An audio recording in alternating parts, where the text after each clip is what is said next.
C'est épuisant. Oui, je suis épuisée, oui. Je le vois malheureux et ça me rend aussi malheureux. Ben, bien sûr. Livrer ses émotions sans tabou, raconter en toute confiance son quotidien. Dans ce groupe de parole, une psychologue et des aidants familiaux. En tant que psychologue clinicienne, je peux apporter des choses, mais le reste du groupe, entre pairs, PAIRS, apporte des réponses aussi des fois très pragmatiques, très concrètes, qui sont de l'ordre du vécu et qui parlent autrement aux personnes. Pour l'une, c'est un conjoint diminué après l'opération d'une tumeur. Pour Nicole, c'est un mari qui ne veut pas se faire soigner. Là, je me vois désemparée, sans savoir qu'est-ce qu'il faut faire, qu'est-ce qui est bien ou mal. Donc je suis vraiment en porte-à-faux. Je ne sais pas quoi faire pour l'aider. Et puis il y a Sylvie qui s'occupe de sa maman, 87 ans.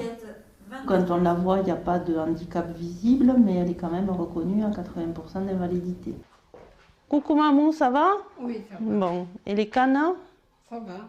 Ça t'a bien soulagé? La maman de Sylvie habite avec elle depuis plus de 4 ans suite au décès de son époux. À l'époque, c'était une évidence de la prendre chez elle, mais au fil du temps, c'est devenu plus compliqué. Plus ça va et plus elle perd d'autonomie.